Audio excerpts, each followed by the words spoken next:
Kung napapansin nyo, medyo yung iba nababali ng leeg sa kakatingin kung pumasok sa final, kung naging finalist. Kanina pa, tinan nyo. O, di ba? Kasi yung mga nasa gitna, hindi makita.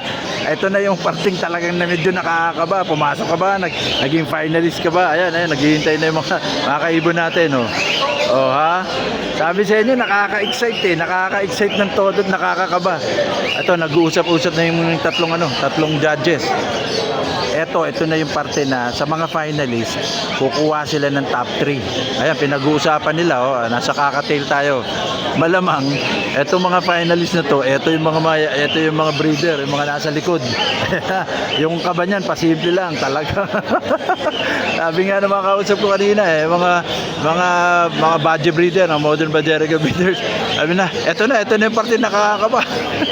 Pero nakaka-excite din, ayun, oh.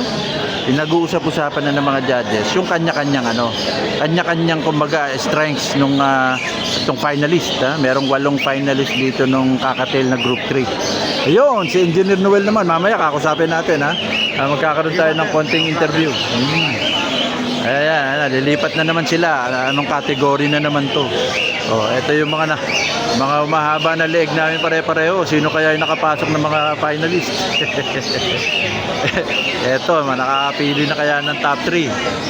Oh, ayan mga kaibon, sabi sa inyo, itong pagdating sa bird show, so nakakatulong na sa industriya, dumadami pang mga kaibigan at katropa mo, nandun pa yung excitement at kaba. Ayun naman. Ayan. Oh. Ayun. Ayun. Excuse me. Oh, ha?